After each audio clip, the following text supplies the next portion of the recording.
কেউ যদি অসততা করে সরকারের দালালি করে সেটার জন্য পুরো পেশা তো দোষী হয়ে যেতে পারে না। ভারতের মতো হিন্দুত্ববাদী দেশ নয়, পাকিস্তানের মতো মুসলিম দেশ নয়, বাংলাদেশ একটি অসাম্প্রদায়িক দেশ।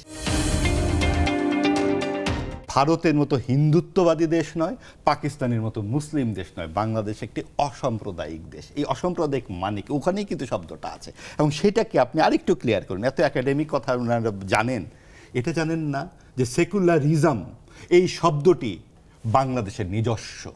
একটু পড়াশোনা করে দেখবেন 1947 সালে যেই সংবিধান তৈরি করে ভারত, সেখানে সেকুলার শব্দটি আছে, নট সেকুলারিজম। এই সেকুলারিজম আমরা কোথায় পেলাম? আমরা পেলাম 1971 সালের 9 মাসের রক্তক্ষয়ী আন্দোলনের মাধ্যমে। ধর্মের নামে যেভাবে আমাদেরকে মারা হয়েছে, যেভাবে ধর্ষণ করা হয়েছে, যেভাবে ঘর পোড়ানো হয়েছে, যেভাবে বাস্তুচ্যুতি করা হয়েছে, যেভাবে 1-1.5 কোটি মানুষকে দেশ থেকে শরণার্থী করে দেওয়া হয়েছে, যেভাবে ভাইয়ের সামনে বোনকে গুলি করা হয়েছে, তুলে নেওয়া হয়েছে বাপ মাকে, তখন বলা হয়েছে যে ধর্ম থাকবে ঘরের ভেতরে।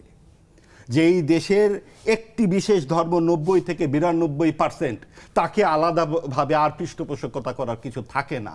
তখন এই সমমর্যাদায় আনবার জন্য সকলের জন্য একটি রাষ্ট্র, একটি ইহলৌকিক প্রতিষ্ঠান। রাষ্ট্রের কাছে আমি চাকরি চাই, স্বাস্থ্য চাই, আমি মাস শেষে বেতন চাই।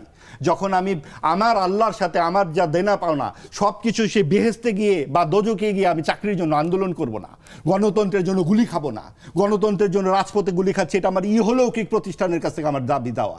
তারা যেই সমস্ত কথা বলছে, এটা গিভেন ধর্ম, যেই ধর্ম তারা গিভেনলি পেয়েছে, সেটার পক্ষে তারা অনেক কিছু রসদ সাজিয়ে নিতে পারে। আমি যদি হিন্দু হয়ে থাকি বা বৌদ্ধ হয়ে থাকি, আমিও অনেক কিছু সাজিয়ে নিতে পারি, কারণ আমি বাই বর্ন এটা জেনে বড় হয়েছি। আমি এখানে শ্রেষ্ঠত্ব কার কাছে আমি দেব? আমার আল্লাহর কাছে তো আমার বিশ্বাস, সেটা তো আমি কাউকে দেখানোর আমার প্রয়োজন বোধ করি না। আমি কি নামাজ পড়ছি না পড়ছি সেই বিচার তো আমি কোনো রাজনৈতিক দলের কাছে দেব না। আমার সেটা ব্যক্তিগত বিশ্বাস, পারিবারিক বিশ্বাস, আচার, পরম্পরা, সেই ব্যাপারে আমরা অবশ্যই আমরা সচেতন। কিন্তু আপনি দেখুন, ছায়ানট ফ্যাসিবাদকে সমর্থন করে কেন? রবীন্দ্রসঙ্গীত গায় বলে। ছায়ানট কি করে ফ্যাসিবাদকে সমর্থন করলো? আপনি এই হচ্ছে তাদের চিন্তা। আপনি দেখুন ছায়ানট বা উতিচি, আপনি গণমাধ্যম, প্রথম আলোর কি বলে ডেইলি স্টার, তারা কিভাবে ফ্যাসিবাদের সমর্থক হলো?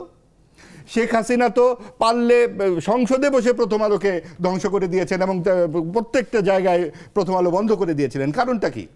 গণমাধ্যম প্রশ্ন করেছে। এই যে ফ্যাসিবাদী হয়ে উঠেছিল শেখ হাসিনা, এটা জানলো কিভাবে মানুষ? এই রক্তচক্ষু পেরিয়ে এই সাংবাদিকরাই লিখেছেন। আজকে বিএনপিকে আপনারা বলছেন ভালো বলছে, প্রশ্ন অবশ্যই বিএনপিকে নিয়ে অনেক প্রশ্ন আছে এবং সব প্রশ্নই সাংবাদিকরা সবসময় উত্থাপন করেছেন। সাংবাদিকরা প্রশ্ন করলো না কেন?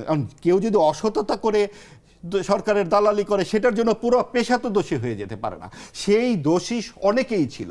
আমি কিন্তু কোনোভাবেই, আমি শেষ করতে দিতে হবে আমাকে, যারা ধর্ম চর্চা করেন সকলকেই আমরা দোষী বলছি না, কিন্তু রাজনৈতিকভাবে ধর্মের ব্যবহার এবং ইহলৌকিক প্রতিষ্ঠানে যখন আপনি ধর্মাশ্রয়ী রাজনীতি করবেন এবং একবার এক কথা বলবেন, যেটাকে বলে মুনাফেকি, আপনি বলবেন সারা জীবন 40 বছর ধরে আপনি বলে আসবেন যে আমরা সৎ লোকের শাসন চাই, আল্লাহর শাসন চাই। যখন নির্বাচন অনুপস্থিত এবং প্রধান একটি পক্ষ নির্বাচনে অনুপস্থিত করে দিয়েছে অন্তর্বর্তীকালীন সরকার, যখন তাদের সম্ভাবনা বেড়ে গেছে এবং জুলাই গণঅভ্যুত্থানের যে তরুণ শক্তিটিকে তারা ছলে বলে কৌশলে নিজেদের হাতে করে নিয়ে নিয়েছে, এবং সেই ছাত্ররা যারা একটি দল তৈরি করেছে কিন্তু তাদের কোনো গঠনতন্ত্র এবং ঘোষণাপত্র নাই, তারা কি কমিউনিজমে বিশ্বাস করে নাকি তারা কি তাদের রাজনৈতিক আদর্শ আমরা জানি না। কখনো তারা বিএনপির সাথে মিটিং করে সিট বন্টনের জন্য, কখনো তারা 125 জনকে মনোনয়ন দেয় এবং পরবর্তীতে 30 জনকে তারা মনোনয়ন দেয়,